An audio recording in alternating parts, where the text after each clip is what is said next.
Okay. Any other questions or things about the readings or anything like that before we get started? No. Yeah, since I it's don't want not. to keep on bothering you, but No. did the monarchy choose to embrace Christianity because they believed it was going to be politically advantageous, or because of actual belief? Political, totally political. In fact, I think as I go through this stuff, actually, let me back up one panel here. Yeah, in fact, I didn't, good point, because I didn't mention this. I think it'll make a little more sense. Let me go over this a little bit more, because I think I just sort of ripped over it. I sort of ripped over this whole panel here. If we go back to the early 1700s, so now you have this Adioi, the Pa'ao religion has come in, and especially in the Eastern Islands, this is the institutionalized system. So now you have the Ari'i at the top. You have this huge population of Makainona who are beholden to the Ari'i, who are subject to the will of the Ari'i. And the reason that they buy into that and lose their position to make their own choices is because of this new religious system, which basically says that the chiefs are the sole providers of mana. So if you would, the chiefs are the providers of life. And so that becomes sort of the classic mantra of the high chiefs. They're the purveyors of mana, therefore to a certain extent, through the gods, they're the purveyors of life existence to everyone below them, which is why they can say, off with their head, or this or do that, and everyone's just going to jump into it. So on that concept, you're going to monopolize that authority. So if you remember, I mentioned the idea that you have the chiefs on top, and they do not have much interaction and can't intermarry, for example, with commoners. So it's not a matter of you could be a noble and then become commoner back and forth, like say in Europe. In the Hawaiian sense, what you have very much is the chiefs now are an entirely separate genealogical group, and they have no marriage or kinship relationship with the commoners. They control them. Now in that, what happens then is, if you're going to have these very complex, very powerful rituals, which are the ways in which you generate mana, and that's what you do at a heiau. The function of heiaus was to generate mana for the chiefs, who then disperse that out to the Makainona around them. So the ceremony is a constant reminder of the power of chiefs. Closest parallel I can think in modern society might be if you think of China or some other society, you invariably have these their Independence Day celebrations, and they have the army marching down the street for maybe a couple hours. And what you're doing is you're reminding the entire audience watching the thing on TV or maybe whatever, that the state controls power and authority. And you're not trying to be subtle. You're trying to smack them up the side of the head. You want them to be very clear. There's no confusion here. We have your ass in our hands. We have that authority, and we will use it if and when we feel the need to. And you're just sort of not too gently reminding people, dude, that you're not in a position where you tell us what to do. We tell you what to do. So the rituals that are done on religious sites are the Hawaiian version of that same principle. Now in that context, what you get then is the guys doing the ritual, which become very, very complicated and very sophisticated, basically are so convoluted that most people, even in the ranks of the chiefs, can't remember them and don't want to spend the time on them. So what happens, and this is very similar to what happens in Europe slightly earlier, is that the chiefs split into two factions or two entities. It's sort of like when you get to be a certain age, you choose, if you're a chief, do I want to become a political entity? Do I want to become someone who manages land and basically what you might call the secular branch? Or do I want to get into religion? Now, if you ever go back to medieval, Renaissance period Europe, you'll find the same thing would happen if someone had two sons. One son would invariably go into the Catholic Church and try to become a bishop if they were powerful enough. So they become part of the church institution. The other would become the one that's going to replace their dad managing the lands. And so this becomes the split between the secular and the religious is exactly what happens here in Hawaii under the Pa'ao religious system. And so what happens with that, not surprisingly, is since the secular guys are in charge, they're the rulers of the place. They're the Ari'i Moku, for example. So they're the rulers of this territory. So they tell the priest under them what they want done. Oh, I need you guys to do a ceremony because I want to go invade my neighbor, and I got to make sure the army's got enough mana, or something like that. So they basically put a work order in. And then the priests go, okay, well, in a couple of weeks we'll do da da da da da. So the secular was in charge of the religious, but you have to remember, in most cases they're relatives, in many cases brothers or half brothers. So if I'm number two, if I'm the head of the religious faction, the guy running the religious system, and I think my older brother's an idiot who's actually running the political system, And I grew up with him, so I know he's an idiot. At some point, it's real tempting just to whack his ass and take over, because I know I'd be a better ruler than he would. And of course, if I'm the political leader, I'm also thinking my younger brother is a real jerk and he's very aggressive and he's very ambitious. So I got to watch my back all the time. He might do the ceremonies. But remember, if I'm the high chief, I don't actually know how the ceremonies work. They're so complicated. I've sat in them since I was a kid, but I don't know how to do them. So it'd be sort of like if you go to the medieval period and you look at a high mass that they do for a king or a bishop or a king or a duke or something like that. I can guarantee the king doesn't know how the mass works. They might have sat in them since they were a little kid, but they couldn't run a mass themselves because that amount of Latin and all that stuff, they wouldn't know how the rituals actually function. They wouldn't know the purpose of it. So these two parts are sort of dependent on each other. But if you think about it, the religious group isn't as dependent on the secular group as the secular group is on the religious group. The religious group is actually generating the mana, which is what everyone's interested in. They then theoretically give this to their superiors who are the political leaders. And that's the trade-off. And then the political guys, feed them and give them houses and all the stuff like that. But if you're ambitious in the religious side, you're saying like, dude, this is not a fair equation. I'm the one that goes to all the work. I'm the one that generates all the mana. And you take and you walk around like you're in charge. And the quintessential example of this is what happens in the 1700s when Kalaniʻamoku passes away as he's dying on his bed. He tells his older son, you're going to be taking my place as the political leader. He turns to Kamehameha, who was his favorite third son, and says, you're going to be the religious leader of the coup priest. I want you to obey and help your older brother out. And that was like a really bad idea, because within a few years of him passing away, Kamehameha gets a faction of followers, does a ceremony in the large heiau, in which he basically keeps the mana and doesn't give it to his half-brother. And then eventually orders his half-brother to come to a religious site for a ceremony to institute him as the authority, and kills him when he lands on the beach. So Kamehameha comes to power through the religious ranks. He doesn't come to power through the political ranks. So he hops from religion to politics. So high chiefs in Hawaii were incredibly cynical about this stuff. And actually, a good thing maybe to start with this, because I don't think we think about this. It's not part of the sort of Disney stereotype or the illusion we have of traditional Hawaiian society. If you're a chief in 1778 when Cook arrives, you have to think about it for a second. You've got a religious faction which is willing to kill you at a moment's notice if you look like you're lame. You've got your fellow high chiefs who would kill you on a moment's notice because they need the mana, they want the power and status and prestige. So the only friend you have in town is yourself. Everyone else is acquiescing to your authority. So if you're Kalaniʻamoku or Von Maui or Kahekili, you're there because you're the biggest, baddest boy in town and you kicked everyone's ass and they're afraid of you. So the parallel I was given, it's been a long time since they had these shows on TV, but they used to have all these shows about the mafia. And mafia leaders, that I think call them dons, whatever, the guys that run the mafia. That's actually what it's best to relate high chiefs to. Hawaiian chiefs did not have a legal relationship to authority. They had an authority that was based on their personal skill and ability to control their followers. So it was based on personality and just absolute skill. So if it's 1778 and you're sitting there in the Big Island in Kona, and all of a sudden these guys show up in these weird ships, Cook and his crew, and they suddenly show up in the landscape, you're not going to fall on one knee and say, oh God, these guys are gods. Oh, this is so fantastic. I'm in touch with gods. You're the head of a large organization that you control by virtue of your power, your prestige, and you're paranoid as shit. Because any moment you let your guard down, boom, your ass is grass and someone's going to take over that job. So everyone underneath you is just waiting. They're like a bunch of sharks. They're waiting for something to happen. In fact, there's a classic chant about Kamehameha that when he conquers the islands, he's the shark swimming inland. That's how he was actually visualized when he was alive. He was the biggest shark in the Hawaiian Ocean.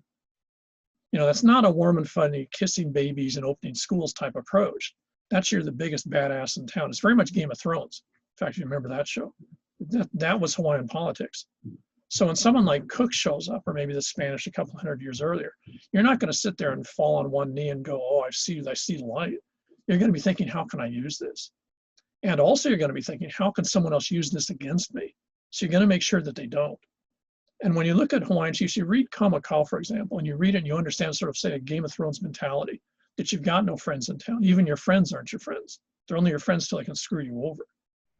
Then Hawaiian politics makes a lot more sense. because Hawaiian politics was a very brutal, no holds barred game, and the losers died. In fact, I guess that is sort of like Game of Thrones. I never watched much of that show, but it seems like everyone died in that show too. So yeah, it would be very much like that. That was Hawaiian politics. It was very brutal and was pretty clear cut. And when you understand that, then all of a sudden, for example, Kalaniʻo Pu'u's relationship with Captain Cook, why he can kill him and why he does stuff to him. I mean, Captain Cook is actually dumb enough to actually grab him and try to take him hostage to get something, get a rowboat or something back from that someone had stolen. And if you're Kalaniʻo Pu'u, that'd be sort of, if you're the head of the mafia in Chicago and some weird alien comes and grabs your ass, you're thinking, this guy plans to whack me. So I'm going to do everything I can to make sure it doesn't happen. Not surprising, Kalaniʻo Pu'u tells his bodyguard, kill this guy. Boom, it's done. And from his standpoint, it was the only practical resolution. If he hadn't done it, he would have shown a moment of weakness and he'd be dead by probably a week later.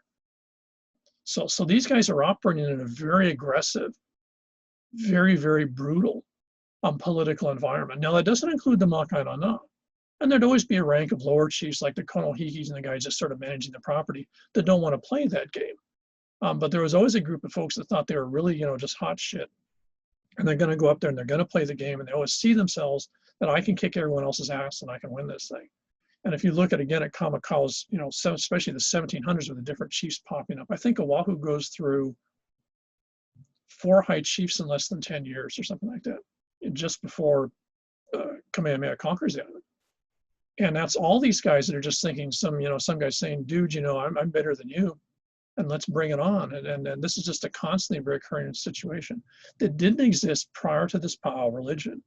So the separation between church and state, if you want to think of it that way in the Hawaiian system, was a very complex one because the church was beholden to the state, but the church also sought in a position of more power than the state.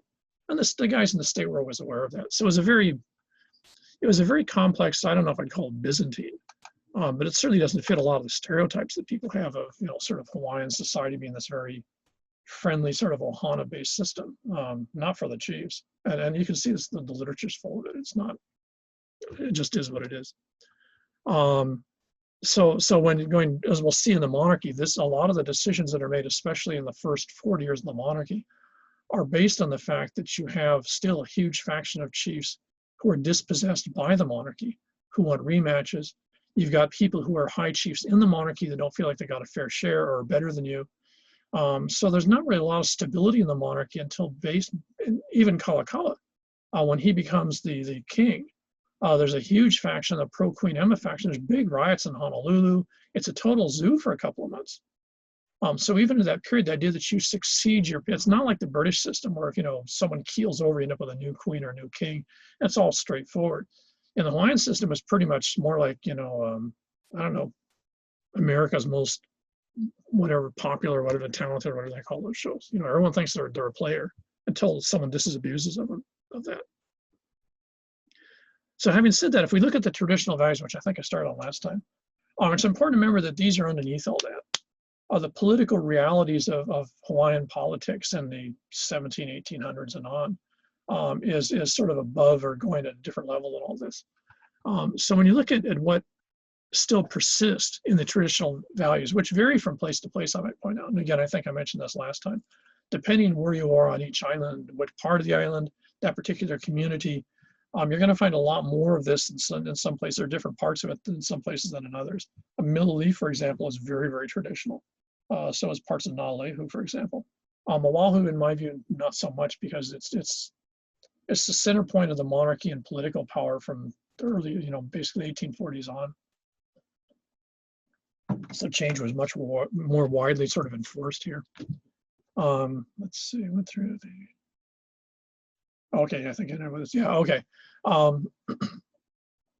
One of the belief systems you see throughout Polynesia pre-Pa'ao, in other words, the old clan-based system, was a real interesting one, which it's sort of hard to find the literature. There's some work, the French did some work on this, still to be honest, I can't remember right, I can't find it right now. And Neihardt talks about this in the Western Pacific. And there's been a little bit of work, actually the only work that I've seen that's largely expressed in fairly detailed form was work done in the 60s and 70s on oral interviews in Rapa Nui, i.e. Easter Island. But you get allusions to this, especially in the Tahitian literature, which tends to be sort of rich in a lot of this. And this is the very sort of complex relationship that people have with ancestors and gods.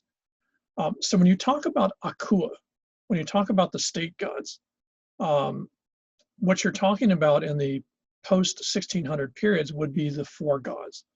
These are the gods that the religion brings in. This is your ku, if you will. We use the modern Hawaiian pronunciation: ku, kane, kanaloa, and lono. And what's interesting is when you look at the chants about ku doing this or this below, lono doing that, you find that they're not tied to families. There's no family names in there. High chiefs will invariably say they are related to one of these gods. Or in Kamehameha's case, he wasn't too ashamed. He went and related himself to two.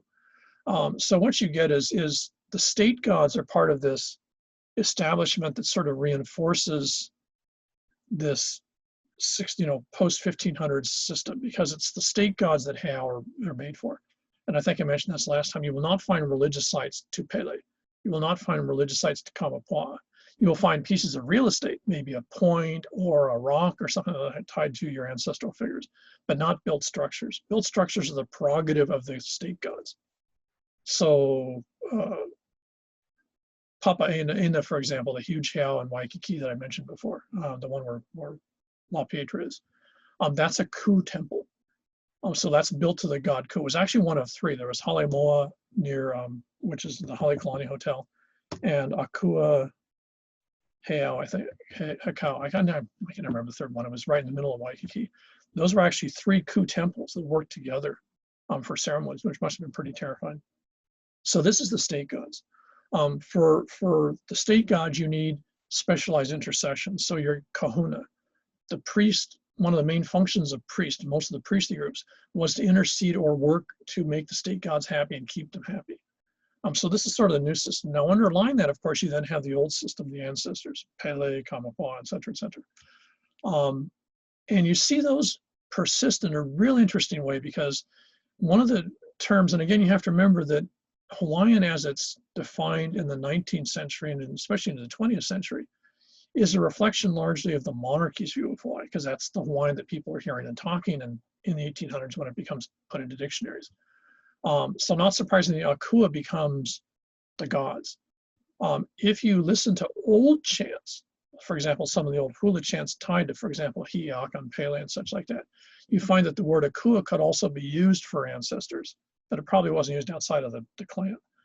So the definition of Akua that we sort of have today is in part a reflection of these sort of social, political, religious changes that occurred prior to European contact in large part. One of the other aspects, in a very long-winded way, is that it appears to be pretty much pan-Polynesian. When someone's born, you have to remember that when someone's born, especially in the traditional system, you come from the ethos or the stuff that makes up the clan. So if a child pops out of the mon, the child is actually seen as alive by virtue of the mana that comes from the clan. That child's physical and spiritual and mental and all the other components that make up that kid are given to them as part of this sort of stuff that makes up the clan. Because you have to remember, there's not a distinction between what we would consider physical reality and what we would consider sort of mystical or other. In the Hawaiian sense, as in the rest of the Pacific, those things are the same thing. Remember, you can talk to ancestors, you can interact with ancestors. The dead aren't really dead. The dead are just, people you can't physically touch, but you still interact with them all the time. So there's not this distinction between our modern sense of reality in terms of living and dead or the other types of things. In that concept, then, when someone's born, they're actually born out of the substance, if you want to think of it, of the clan. So that the clan ancestors get together and roll the stuff together, just like you would have done in a class with a piece of clay, and that's then presented there, and that's the new person. When someone dies, a large part of what made them up goes back to the clan, back to this sort of pile of the substance. So the clan is always seen as having a whole ball of substance, I don't know a better way to describe it in English, of which new members can be made and old members come back to. So it's sort of like everyone's a partially recycled version of the past of their clan. And this is the important relationship of clan. People come of the clan, and that's why you see this in Hawaiian chants. Someone is born of the clan, but it just doesn't mean born. It means literally the stuff that makes you up as a person comes from that clan, and that's why that clan's so important. Now, in that concept, then, what you also get and we see this in a few of the really old chants, but especially you see this again more in the rest of Polynesian in hints, is that a fairly common concept was that when you were born, there's actually two of you. Again, twinning is an incredibly common concept in Polynesia. In fact, the idea of dualism, as we'll see, is a hugely powerful concept throughout the entire Pacific, actually, but especially in Polynesia. So, for example, in that system, when I'm born, there's actually two things that are born. I pop out of my mom, so I'm the physical member of, say, the Kihawahine Mo'oid in Kaneohe. So I'm part of that clan. At the same time I'm born, there's actually seen to be a twin of me. There's another entity, another individual, not me, but there's a twin to me. That twin to me takes lizard form or takes some other form. Now, of the two of them, on one hand, I'm physically here, but I'm also seen as being somewhat weaker. My twin has the ability to take its animal form, but it also has the ability to just sort of stay without a physical form. I don't know if you want to call it a ghost or a spirit or whatever you want to call it. I'm not sure how to phrase it in American English. That, in the traditional sense, was actually the concept of Aumakua. Aumakua was actually originally seen as your parallel twin that comes from the clan at the same time that you do. And what this meant is everyone had a spiritual other half that they could intercede with and would interact with them and would deal with them on a daily basis. Now, one of the side effects of this is because the Aumakua was seen as an actual separate entity, that means it has its own personality, to a certain extent it has its own agenda, and I would guess it probably has its own life. It sort of does its own thing, but the two of you are actually umbilically related. If something happens to me and I die, my Aumakua passes away. If my Aumakua dies, I die. So this was a very, very symbiotic relationship which people could not breach. Having said this, one of the side effects that you get of this is people talk to themselves a lot, but they're not actually talking to themselves. They're talking to this other, and the other will respond. It'll either talk back to them, largely maybe in dreams. In some cases, at least with one of my relatives, it talks back to her. It talks to her. We don't hear it, but she hears it. But most importantly, what you see is what was oftentimes called signs. And this is still a really big deal with a lot of folks who are Hawaiian, especially in the rural areas. If you're going to go out fishing, for example, you're one of the families, the Kanakakai families, at least one of the families is still into this a lot. And they're going to go out fishing. So, three of us get on the boat, and we're going to go take the boat out. And all of a sudden, a little shark swims in front of the boat a couple of times and then disappears. We're taking the motor out of the boat, packing stuff, and going back home. One of us will feel that was Aumakua saying it's a bad day to go out. Something's going to happen, so don't do it. In another situation, you might be going somewhere, you're thinking about doing something, and for example, for my part, East Maui with the owl, the pueo, all of a sudden an owl lands next to you and flies in the direction we're going to go. And that means it's saying, go do it. It's a good idea. So what you get is, but it'll only happen with the species that are the other physical representations of your clan or in a dream. So this was a very personal sense. But what that also meant is everyone in the clan has a spiritual twin. So the clan doesn't only include the animal members and the people members, it also includes all these other members who are all part of the same entity. So the clan can actually be seen as like a superorganism. And Aumakua was one of the parts that probably most disturbed missionaries in Polynesia. It was the most antithetical in many ways to what they were trying to bring in with the Christian belief. Because if you're arguing a dominance of God and the Christian belief system, you're not going to have any time at all for what clan ancestors and the idea that you're going to have twins that are given to you. People don't have that power. That's God's will. So Aumakua gets absolutely hammered. Having said that, it's very likely that the state god system that Pa'al brought in was equally unhappy with the idea of Aumakua and the idea of Unihipili, the idea of the familial spirits. But people just put it underground and kept on doing it. You'll still see a lot of references to this. It's still a very strong belief in the Hawaiian system with things or interactions occurring all sorts of ways, especially dreaming, which is actually true in all of Polynesia still. Dreaming is oftentimes seen as a form of messaging by relatives. But you'll also see the idea of signs, that people are going to do something and something that they see is related to them does something in front of them. Is again a real common phenomena. So that's a very persistent value that goes back to this idea of the twin.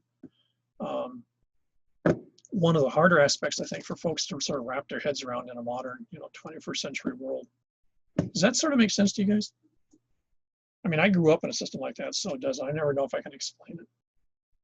I'm not asking if you buy into it, but does it make sense? Yeah. Yeah. Okay, good. Okay, I went over the Kapulana thing. Oh yeah, extended family system. Actually, I think I mentioned before, if you want to actually see us in real good discussion, Solin's book on Oahu is that's a real good example of this. Has a real good set of discussions on this. In this idea of clan, I'm not sure that, the word ohana is an interesting word. For one thing, it's been totally abused in the 21st century. It's like the word multicultural. It's lost its value in many ways because you see there's an ohana realty, for example, on Maui. And you see ohana used in all sorts of goofy ways. So it's sort of become the idea of a group, whatever. The word ohana was in use traditionally, but not a lot. And I think for most folks, that's largely because if you had a clan, you identified the clan not by virtue of calling it a clan. That's an anthropological term. You identified it by virtue of the ancestor. So you were the children of Kamapua. You were the children of Kiha Wahine. The idea that you'd have to call yourself an ohana, why would you? It's just like, if you think about your relatives, the idea of saying, oh, my parents and I are a nuclear family. I mean, yeah, the term's in use, but why would you use it? You just say we're a family. So the term ohana was not really in particularly common use as far as we know. It sort of existed, but the concept of the large extended family was really, really common. Solins actually has a really good, probably the best discussion I've ever seen of this, because he points out that and in fact, I like the word he uses. He says that Hawaiians were very generous in the idea of family. I think it's a really good way to phrase it. Hawaiians were not hung up on the idea of blood relationships. Hawaiians were very hung up and still are on the idea of loyalty. And again, this is true in a lot of sites. You find this a lot in Asia. My Chinese relatives it's like their biggest mantra is, are you loyal? They expect it. If you're going to be part of a group, they expect loyalty. And sometimes in Chinese and Japanese side, that would be translated to obedience. But the idea of loyalty is more important than the fact you're someone's relative. So loyalty in the Polynesian sense, because not just Pan-Hawaiian, not just Hawaiian, was the way that you defined family. Now, what that meant in the Hawaiian system, you have to remember this is only say within the Maka'aina, that loyalty would mean that if you have someone who's not actually born of your family or married into your family, but they're incredibly loyal and they're so much a part of your family emotionally, socially, and such, then they are a part of the family. You don't get all hung up on whether in the family tree. You embrace them into the family. And this was done in a very, very casual sense, in the sense that there was no formal ceremony that takes place. But it did involve the acquiescence of all the members of the family. In other words, all the senior members of the family have to say, yeah, we agree this person should be a member of our group. Bring them in. So Hawaiian family concepts were very inclusive, but only upon the dictates of the senior members of the family. So an individual couldn't say, hey, my best friend in school, he's going to be our family now. The rest of the old folks would be looking at him like, dude, who the hell do you think you are? And who is he? So it was always a consensus of the elders in the family that would lead someone in. Now, having said that, in a weird way, if the family thinks someone should be in, then they don't necessarily ask the person they're going to bring into the family if they want to be a part of it. So for example, Kamehameha acquires, he literally at gunpoint kidnaps a British sailor, young, who's is like the first mate on a ship, brings him into his entourage, and then hanais him as part of the family. So he actually brings him in, he's British, he brings him in, he makes him a chief and makes him a relative, sort of a not quite really close one, but brings him into the family because he and the other members of the Kamehameha clan see him as a really valuable member. And I don't think they bothered to ask him, but they did make it very clear, here's your options. We're going to invite you into the family. You can either accept this, or if you don't, because you have to remember, we're talking about guys who saw themselves as leaders of political military factions. So it was really choice. Door number 2 was not really an option because you weren't going to be around very long. So hanai is something that a group does to an individual based on a consensus agreement. But what this meant is when you look at Hawaiian families, you can't look at who is in the family and put it on a genealogy chart or a family tree. That doesn't make them any less part of the family, but it does mean that Hawaiians were not hung up on lineage, unlike Americans who are totally hung up on lineage. So this becomes an enormous complicated concept from the 1850s on, when you start to get the private ownership and access to things based on lineage. You know, when the Western, especially the American legal system comes in, which is entirely lineage defined. And the monarchy sort of applies a lot of those concepts that they shouldn't have probably in some ways to the Hawaiian environment. And all of a sudden people find themselves in the weird situation that even though they're considered a member of the family by the family, and they've grown up and they consider themselves part of the family, and the neighbors consider themselves part of the family, all of a sudden legally they're not. And someone else who might actually have been sort of thrown out by the family because they don't see them embracing what they're supposed to be, can still be a member of the family because legally they're part of a lineage. This is still a huge issue in Hawaiian groups in different parts of the islands, is who is family. And family and loyalty to family is absolutely the central defining concept in Hawaiian ethnic traditions in the 21st century.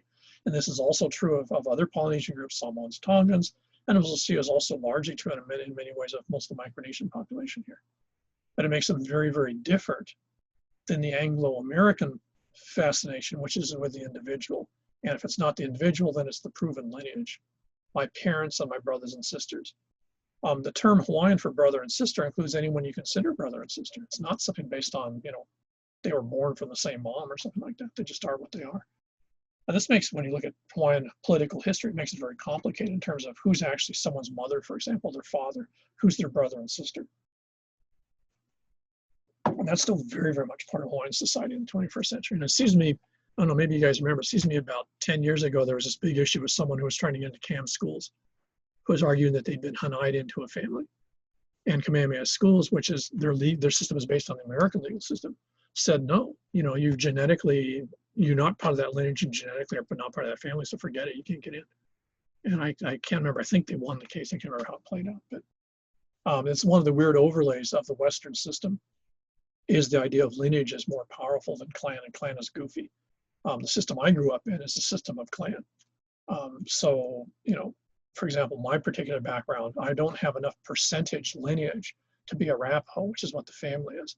But weirdly enough, we're also tied to the Cheyenne. So I technically could, you know, have a card carrying, I could be a card carrying member of the Cheyenne tribe.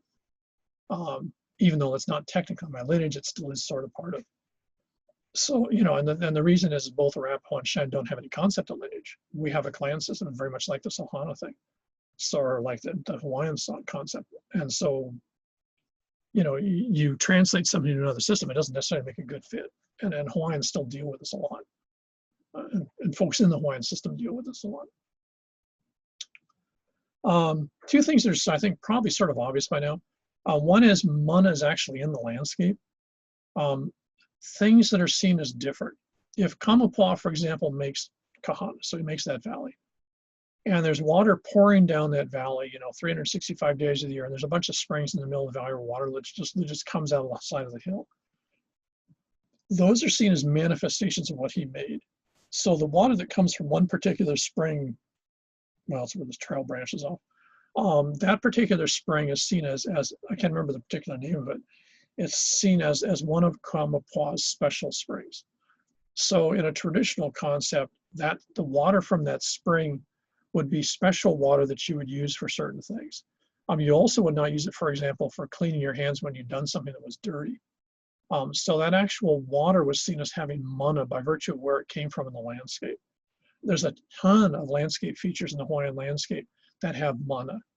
Rock formations, for example, on the south side of Molokai, there's a ton of rock formations that are seen as unique to particular ancestors or particular stories.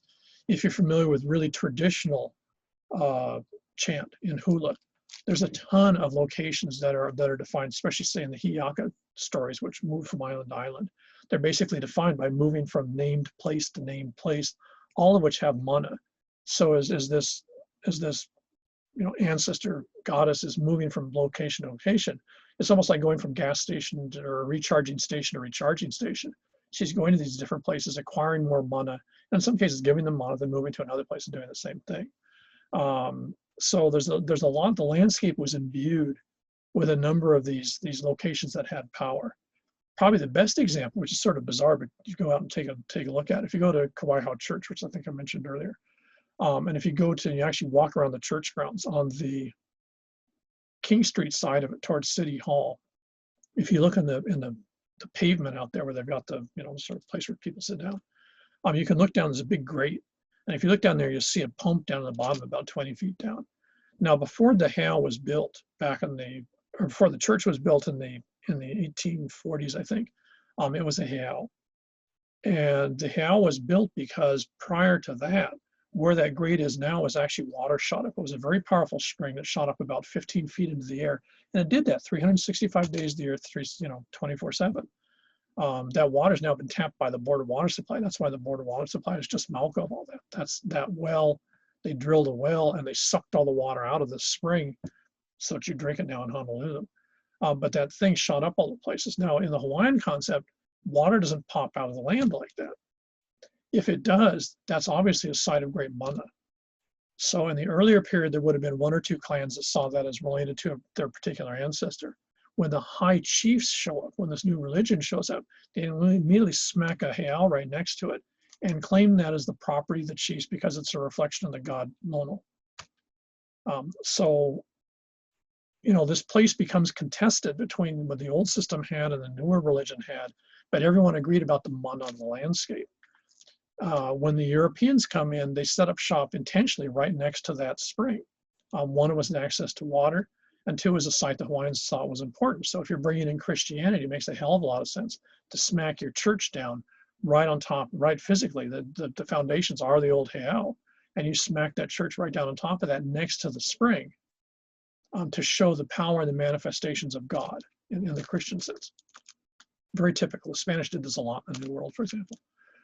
So what you find is mana is in the landscape. And a lot of times when you go back, when you see things now, you can extrapolate back or look back and find where these locations are, because in many cases they're still important. Every single church I know of that was built by the Calvinist missionaries here in the 19th century was built on top of a Hawaiian heiau. Hawaiian heiau were invariably located at positions where mana was in the landscape, which probably means someplace it was important in the older system. So even though in many cases that might have been lost, it's probably maybe still in some part of the literature. So mana was in the landscape. In some cases still is. And this gets part of the rhetoric when people are saying you can't mess with or destroy or change someplace. Probably equally importantly, again, because you have to remember, as with other Pacific Island groups, you only had the spoken word.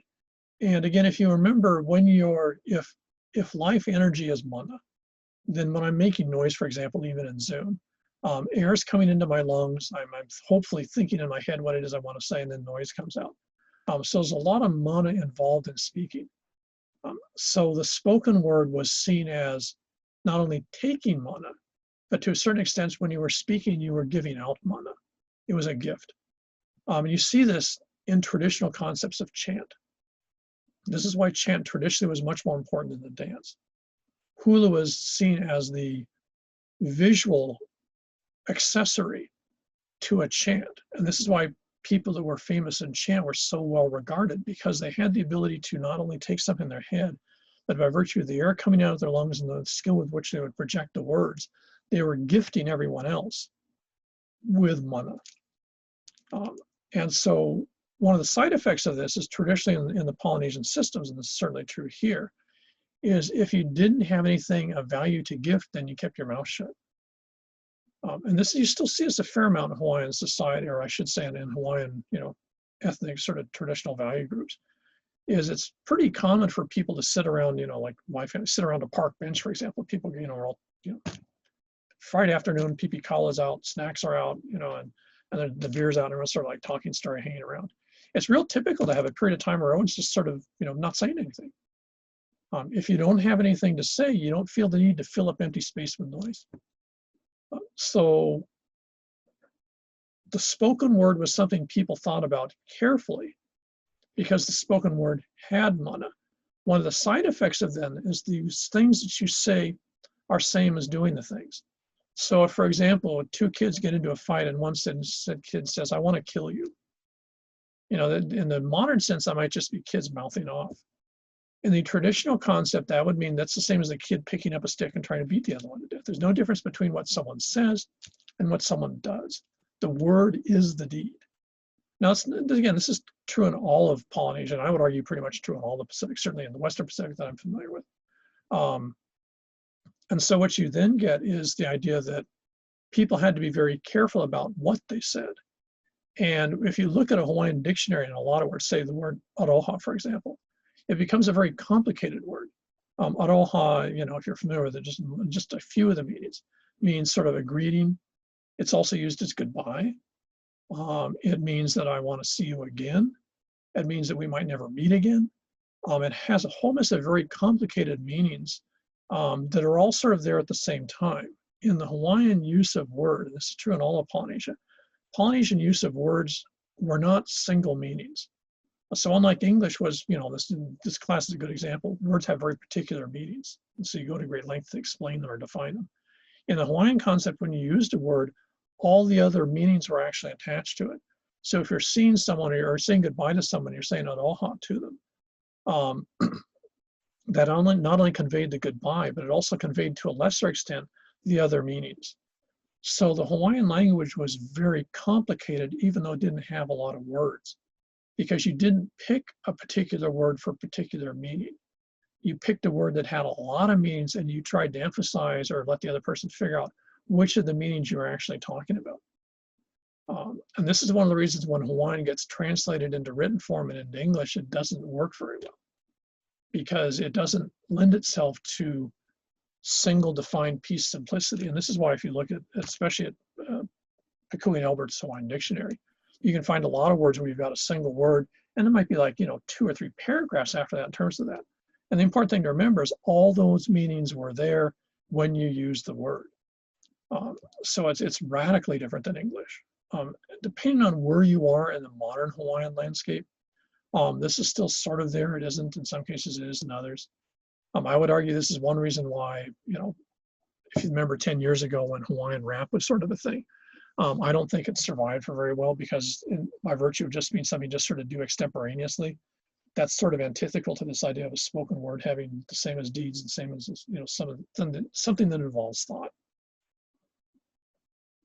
If you find yourself dealing with folks who identify and have, you know, embrace these traditional values, you'll find that people don't say a lot. People will be quiet a lot at the time. And especially I think in the American context where people just have this need to make noise. I know it's some of my family's constant complaint about me is I make a lot of noise. And that's probably their biggest complaint, or one of the biggest complaints, is that this Hawaiian system, you shouldn't make any noise unless you got something that's worth other people listening to, because you're just wasting their mana and you're wasting your mana. It's probably one reason why a lot of Hawaiians don't get into something like politics. It just doesn't, value system wise, it's not a particularly good fit.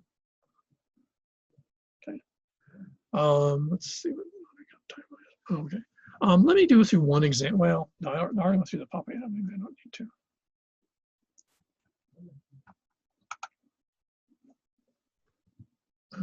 To be honest, I don't remember why I've got these in here. Okay. Let me switch over to this. Let me stop this and do this.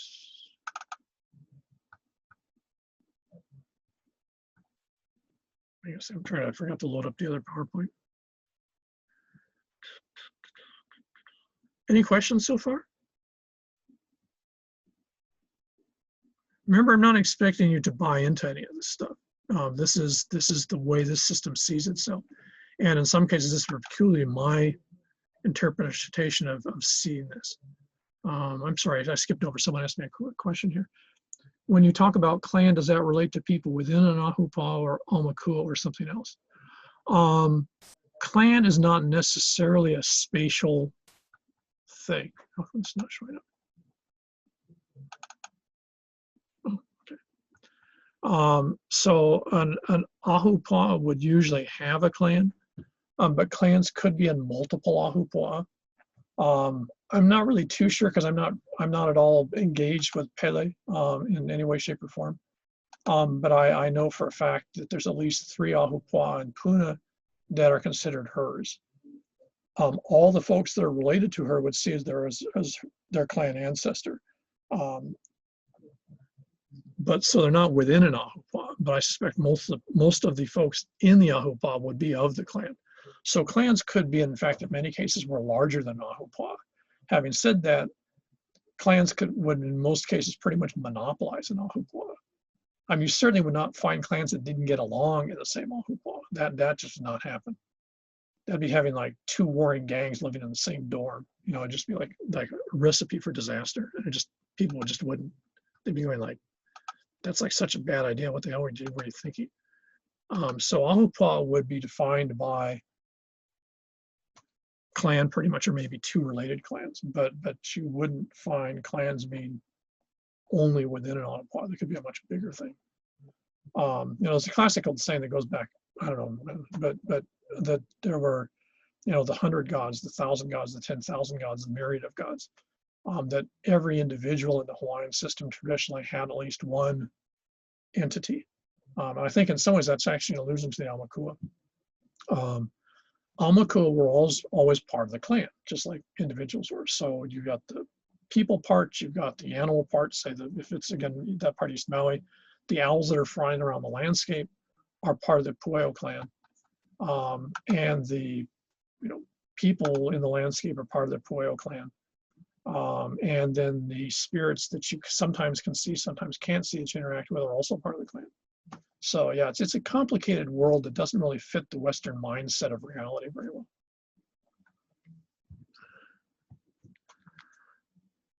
Yeah, cool. Yeah. Fishing clan, yeah. Wait, I'm trying to remember.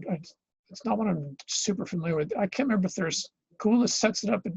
Is he the son? For some reason, I think he had a son whose name starts with A, or he's the son. I. Okay. I would say in some ways maybe I is actually considered the head of the clan. Well, no, you'd be right. Kula would be the ancestor of the clan. I would be sort of the son who becomes in some ways maybe the founding entity of it. But yeah. I'm not sure if that's really a functional clan now anymore. It'd be, you know, one of the interesting things, I've never seen anyone actually try to go around and ask people. And I'm not too sure people volunteer the information. In most cases, they conduct your business now. Exactly what ancestors are still functional. I know in my part of East Maui, the three mole that we have, the pueo, the shark, Makena side. There's also a bunch of stories, at least in my part of East Maui, of caves that Pele used to live in with her dog.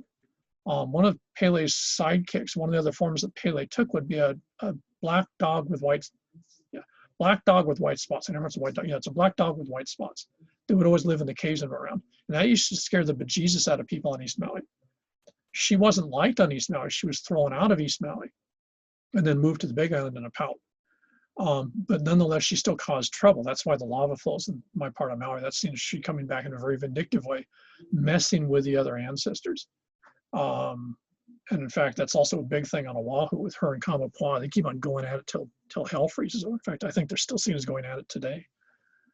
So yeah, which I'm not sure. I know there's at least 2 or 3 different ancestors over in Hana, but to be honest, I don't know. I don't interact with most of those folks up there, so I'm not sure. I'm not sure about West Maui, and I have no idea on Oahu. Oahu, to me, is a strange place. It has all sorts of people doing weird shit, so I pretty much stay away from anything doing with Oahu. But I guess I've lived here about 30 years. So yeah, I would say Kula would be. There's definitely was. I'd have to ask around. Maybe maybe Uncle Paul would know. I seem to think that there was somewhere around Mililii, there was one of the clans that was identified with him, or with it. I'm not sure what you want to call it, but that's just a guess. I could be entirely wrong. Sorry, it's a really lame answer.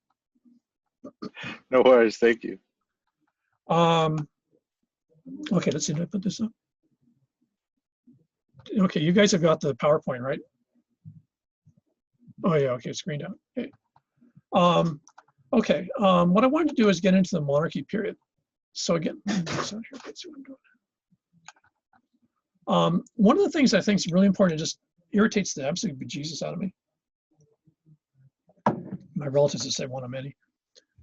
Is it's important to remember that unlike any place else in the Pacific, we were an internationally recognized independent sovereign country, the same as England, France, the United States, or any place else, till 1899. We were an independent monarchy from 1800 till 1893. We were an independent republic from 1893 to 1899. And that's only 20 years after the United States was founded. Germany, modern Germany, only becomes a country in 1867 and the rest of it in 1871. Italy only becomes a country in 1870. So when people talk about the Hawaiian monarchy as some sort of like half-assed institution, this period is like an accident until the Americans finally sort of grew up and made it part of the United States. That's bullshit. We had ambassadors in other countries had ambassadors here. When Kalakaua travels around the world, he's the first sovereign monarch of any country to travel around the planet to interact with other leaders. So we were never a player, but neither was Italy and neither was Argentina or all sorts of other places. But we were a country a long time before a lot of other places that are now considered countries and are very proud of it ever became countries. Yeah, it's just something that irritates the absolute bejesus out of me. The second that really irritates me, and just be warned because it does really irritate me, is the idea that when the monarchies arrive, they take over the Hawaiian state. I should say when the missionaries arrive, they take over the Hawaiian state. The missionaries were a religious entity, as I mentioned a little bit when we were starting.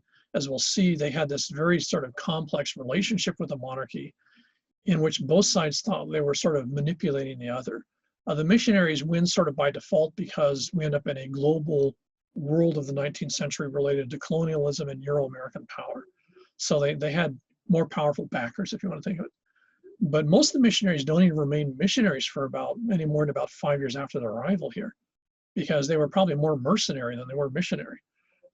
So it's important to remember that even though they have a huge impact, the decisions until the Bayonet Constitution in 1897 or 1878, whatever it was, were decisions made by sovereign rulers here with their coterie of advisors that were based upon us being an independent country, and that the enormous pressure was to keep that independence because no place else in the Pacific had that independence anymore. By the 1860s, every place else in the Pacific belongs to some European country.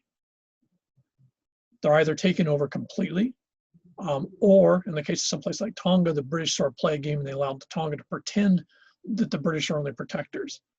But the reality is the entire Pacific is flying a European or American flag, or later Japanese flag, by the mid-19th century, with the exception of this place. For some reason, that never gets enough credit. I would argue, if you want to look at this in a visual way, it's the enormous difference between the Kamehameha statue downtown on King Street. And if you go further down King Street, the Kamehameha III statue, which is a superb piece. He was under a set of constraints to keep his state independent that his, grandfather, I think it was, or granduncle, didn't have to deal with. So when you look at what the monarchy did, when you look at the choices it did, when you look at some stuff they did, it was a bad idea. But you have to remember, it was always with this idea of keeping independence, because when you look around you, everyone else in the neighborhood, everyone else in this largest piece of real estate in the planet, the Pacific Ocean, has already been taken by Europeans, just like you pick a fruit off a tree. So it's within that context. Never mind. Sorry, I'm going off again.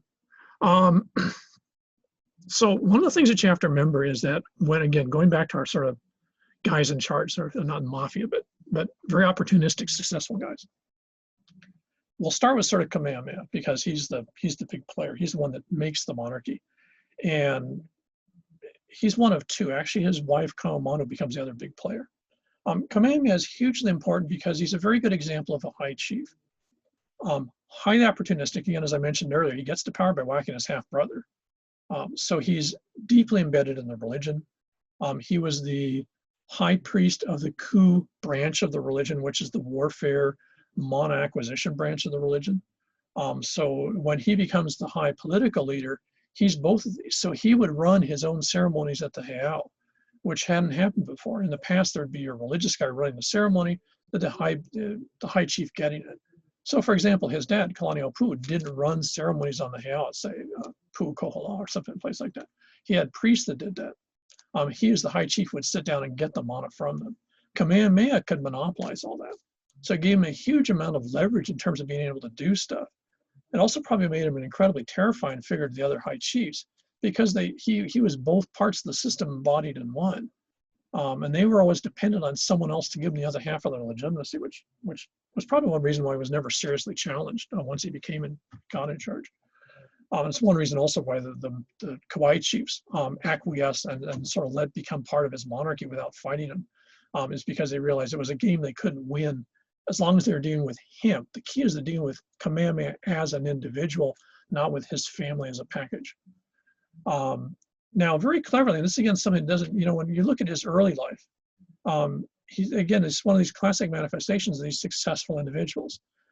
He's trained in warfare. He saves his dad, Kalani'o Pu's life at least twice, both in warfare on Maui. So he's a famous warrior. He leads basically a regiment into battle a couple of times and then kicks some serious ass.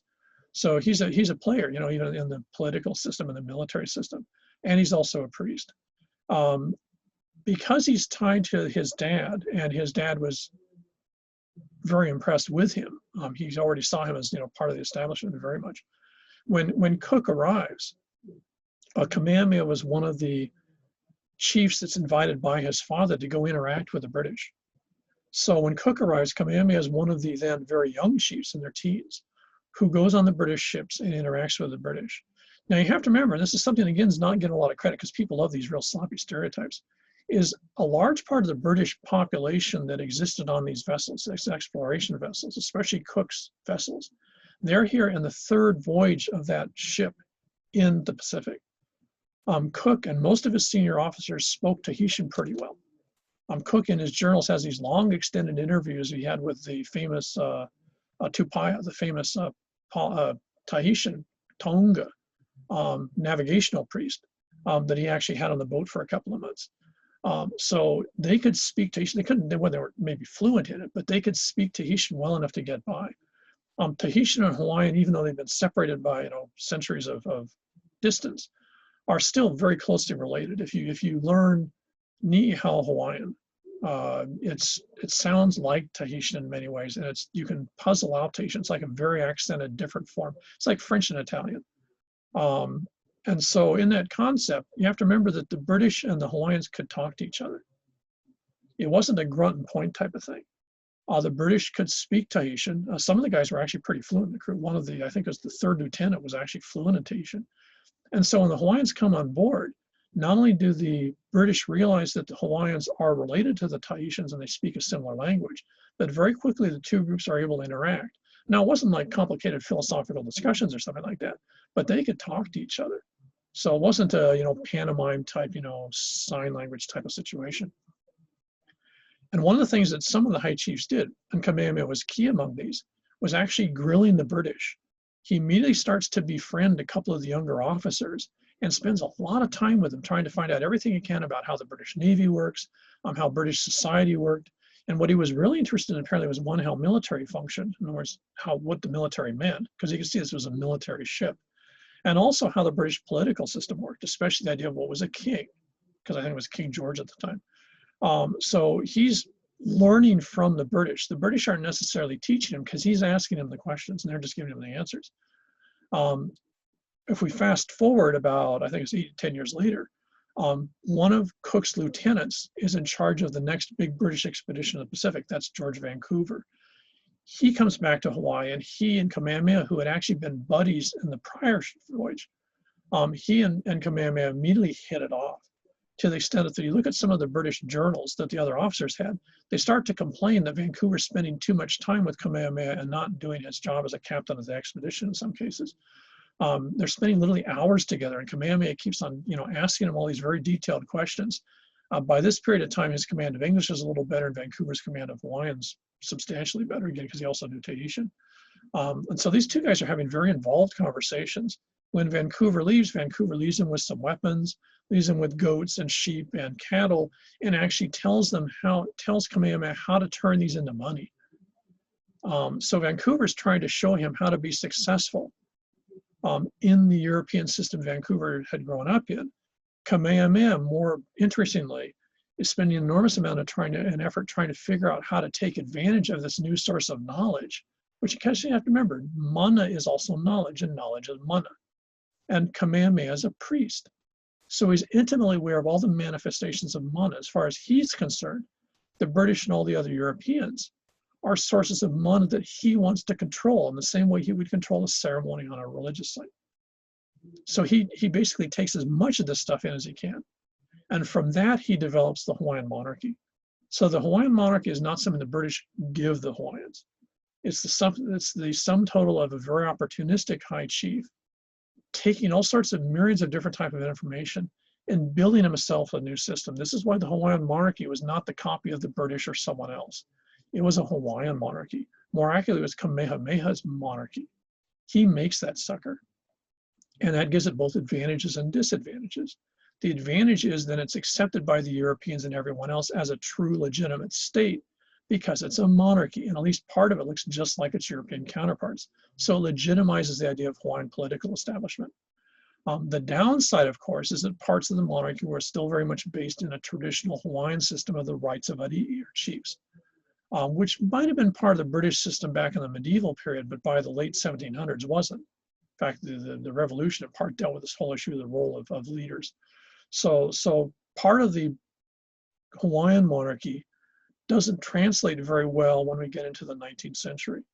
It's peculiarly Hawaiian, and to be honest, really doesn't make the leap into the globalized 19th century very well.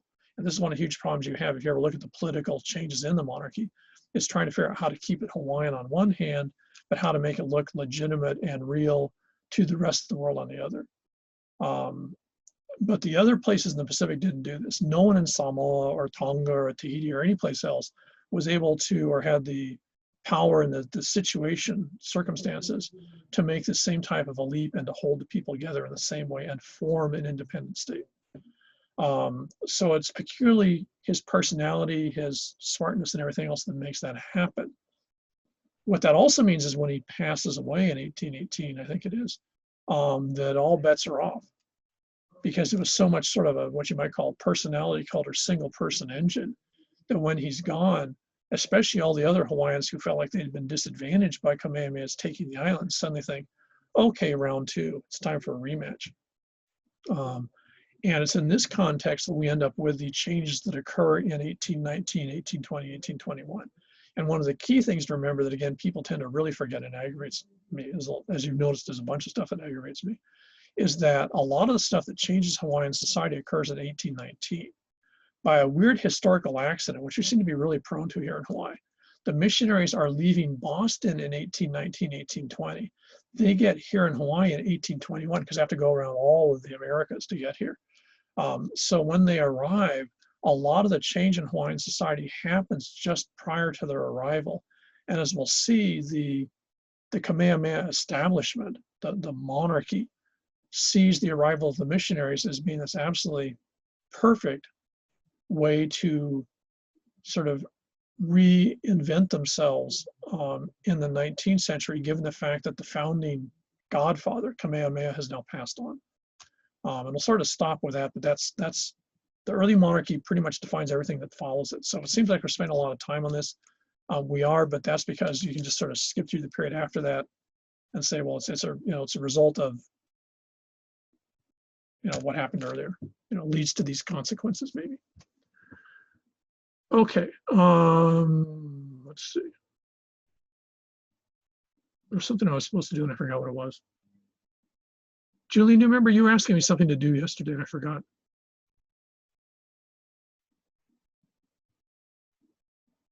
Oh, I was talking about the readings. I'm not sure which ones folks have started on. Again, remember I mentioned that as far as I'm concerned, the McDermott Andrade, use that as a reference source.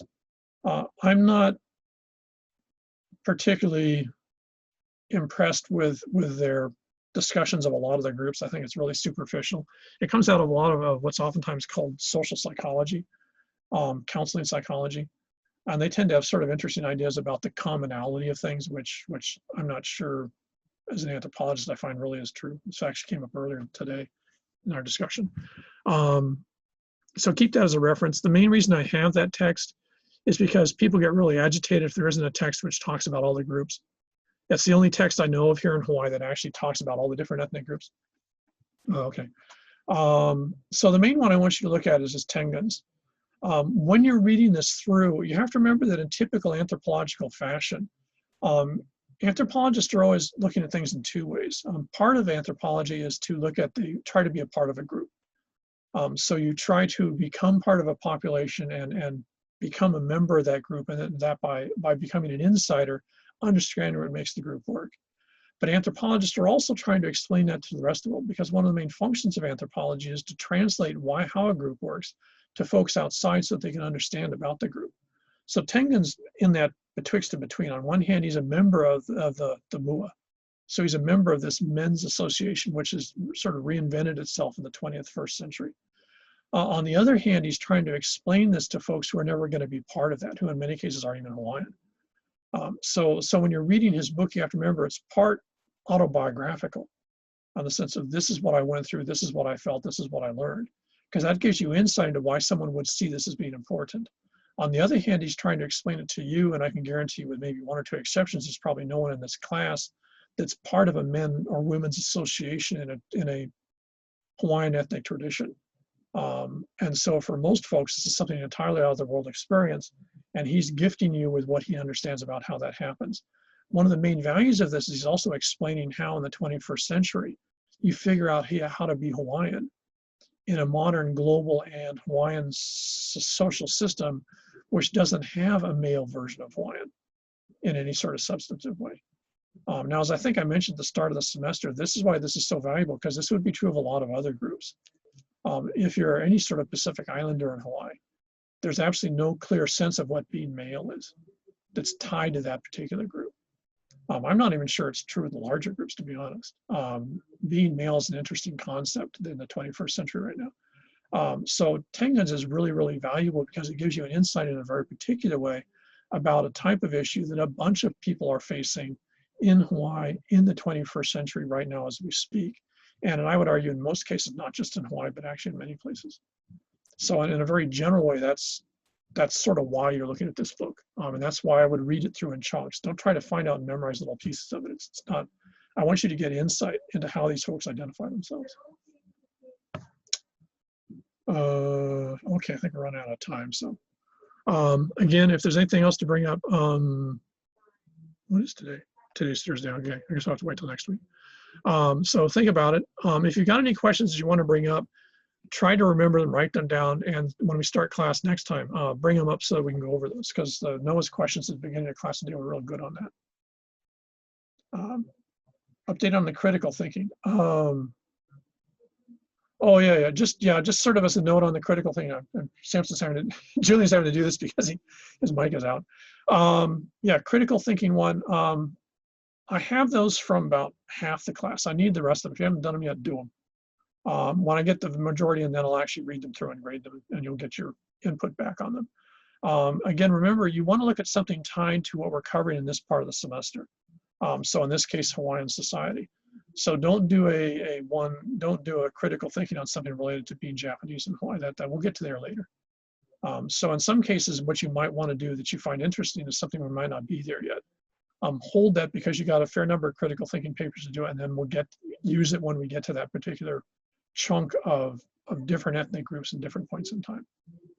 So, and again, if you're not sure what to do, give me an idea of what you have as, an options, and I'll try to tell you if you haven't done it yet.